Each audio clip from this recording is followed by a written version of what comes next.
Y vamos a recibir a nuestro compañero, a Pablo Callejón, quien ya está en el otro estudio. ¿Cómo te va, Pablo? Muy buenos días. Muy buenos días, Mariano. El saludo para todos. ¿Cómo están? Bien, bien, muy bien. Esperando lo que va a pasar en el día de hoy, ¿no? Con este partido tan atípico de Copa Libertadores, con River, en el marco de la pandemia, el brote de COVID.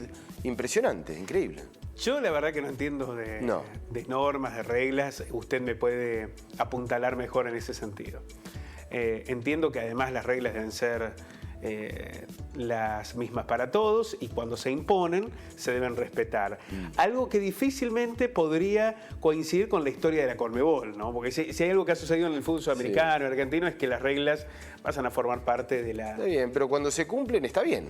Cuando se cumplen está bien. Ahora, ¿puede un contexto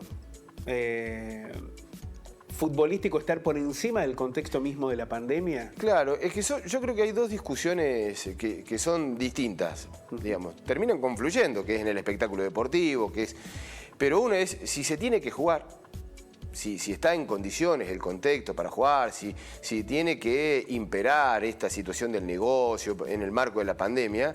Y después, una vez que salteaste esa situación, si es sí, bueno, están las reglas y se está jugando de esta manera absolutamente atípica, ¿no? Y tenemos lo que vamos a tener esta noche. Esta noche me parece que es un espectáculo muy cercano a un mamarracho, más que un partido de fútbol de Copa Libertadores. Sí, por eso. La cuestión es que se prioriza. Por ejemplo, en Europa decidieron que no se jugaran las eliminatorias. Partido de las eliminatorias porque había brotes de COVID en los jugadores. Bueno, Sudamérica también las suspendió por Las tuvieron que suspender porque no venían los jugadores de Europa. Sí, no era por decisión de la Conmebol. Claro, no porque fuese una decisión. La Conmebol hubiera jugado esos partidos. Yo recuerdo, me parece que fue Sarmiento de Junín, que tenía también 20 jugadores. Una cosa... Bueno, así Pablo, se pierde el sentido de lo deportivo. En el marco del torneo Federal A, hoy en estos momentos hay planteles que tienen 15, 20 jugadores que están contagiados, que son positivos de COVID. No llegan a armar los planteles y sin embargo, por ahora se sigue jugando todo como si nada. Pero se pierde el sentido de lo deportivo. Pero absolutamente. Porque no se trata de un jugador, se te lesionó la figura. Se trata de personas que están en el medio de una pandemia, afectadas por un virus, una enfermedad, de manera masiva. Porque se ponen en riesgo muchas condicionantes. Cuando acá hay presiones para que jugadores lesionados jueguen. Por eso digo, para que chicos que no jugaron nunca en su vida. Pero una vez que superaste esa instancia, la de jugar o no jugar, después están las reglas. Claro, lo que pasa es que se debe debatir el jugar o no jugar. Está bien. Se tiene que poner... No lo hizo nadie, porque no le conviene a nadie. Digo, a los protagonistas todos lo quisieron jugar. Bueno, por una cuestión de negocio. Es una cuestión, ¿no? Bueno, claro. Cuando las razones del negocio están por encima de las sanitarias. Bueno, veremos qué sucede. Estos mamarrachos. Sí, va a ser aparte. A ver, va a ser un partido histórico, va a quedar marcado y demás.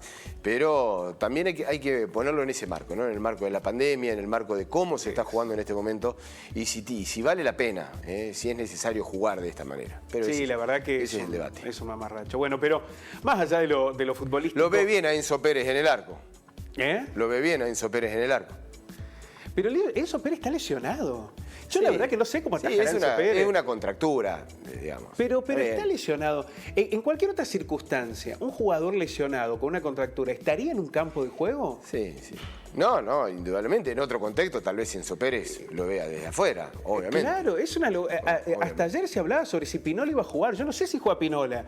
Está quebrado Pinola, está recuperándose una quebradura. Sí, no tiene el alta médica todavía. Está entrenando, pero sin alta médica. Es un delirio.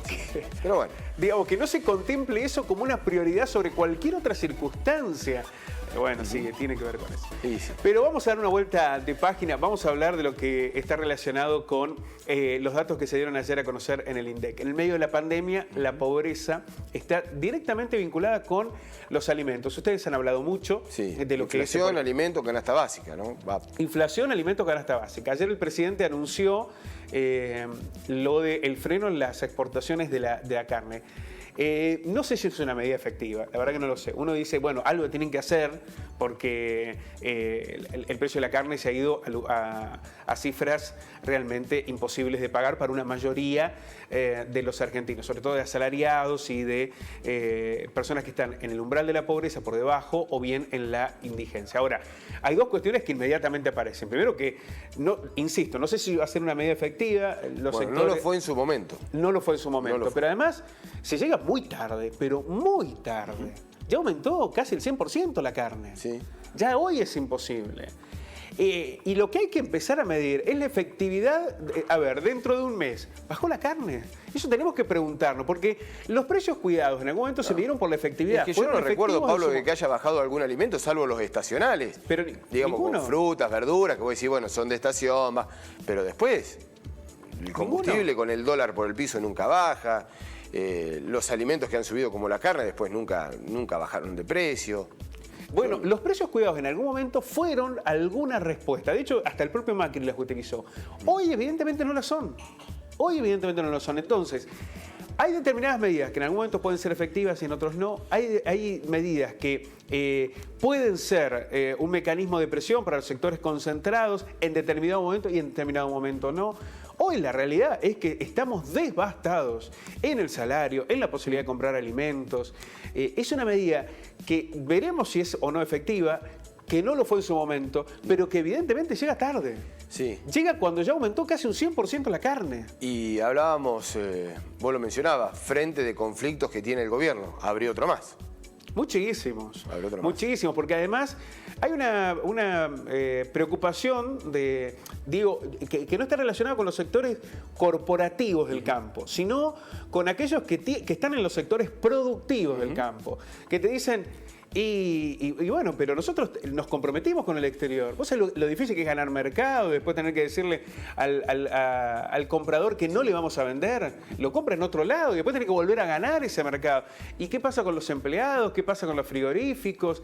Es un escenario realmente muy complejo el que se presenta en la Argentina y que nos vuelve a poner un debate. A ver, cuando todo esto pase, ¿bajan los precios? No, y Esa no es la gran parece discusión. la mejor cancha, si se quiere, porque el enfrentamiento, el conflicto, es muy difícil que se termine resolviendo de manera favorable. Se hubiese buscado otro tipo de situación, tal vez se intentó y no la hubo, no lo sé, pero este tira y afloje que va a haber de aquí a 30 días o más días, me parece que no va a colaborar. Sin medidas de fondo es muy difícil, ¿no? Claro. Sin medidas de fondo es muy difícil. Se lanzaron la carne a precio subsidiado, Sí. Quedó en Buenos Aires, en algunos grandes supermercados, hubo cuestionamientos, al final terminó desapareciendo. Es muy difícil en el interior encontrar la carne a precio subsidiado. Vas y compras el kilo de vacío a 800, 900 pesos, Sí. El de pulpa igual. Evidentemente el gobierno está fracasando en esa política. La inflación está en números altísimos y solo bajó un poco el año pasado porque estuvimos en el medio de una pandemia durante 2 meses que no había actividad. Pero evidentemente no está dando la tecla y se está devorando el poder adquisitivo y los aumentos que puede haber en la tarjeta alimentaria, en los planes sociales, se terminan yendo rápidamente, muy rápidamente en las góndolas de los supermercados. Pero vamos a verlo en datos. Dale, Pablo, para analizar. Vamos. El precio de la canasta básica alimentaria aumentó un 3,9% durante abril. Fíjate vos, para que un grupo familiar, hablamos de una pareja con 2 hijos, compre los alimentos indispensables y no caiga en la indigencia, necesita 26.676 pesos. Para evitar la indigencia. ¿Qué pasa con la pobreza? El mismo grupo familiar, 2 adultos, 2 niños, necesita 62.957 pesos, casi 63.000 pesos para no caer debajo de la línea de la pobreza. Pero además, acá hay que tener en cuenta varios elementos, porque muchos de los que han caído en la línea de pobreza son asalariados, trabajadores, que quizás puedan tener estos ingresos, pero están endeudados o tienen que pagar alquileres que son desmedidos. Que resultan un condicionante muy fuerte, que no pueden pagar las tarifas. Entonces, estas cifras ya comienzan a condicionarse fuertemente, muy fuertemente. En los primeros 4 meses del año la canasta básica total aumentó un 16,1% y la alimentaria el 17% en línea con la inflación. Por eso, cuando hablamos de la inflación, fundamentalmente hablamos de esto. Los alimentos fueron el principal impulso de la inflación hoy en la Argentina. En los últimos 12 meses, El costo de la canasta básica alimentaria avanzó un 49,1%, Mariano. Sí, impresionante. ¿Qué salario, qué ingresos, qué plan de empleo ha llegado al 50%? Es que si vos tomás anualizada la inflación, la canasta básica, los números son sorprendentes. Es tremendo. Porque cuando uno dice, te sube la canasta básica alimentaria, los alimentos básicos te suben un 50%.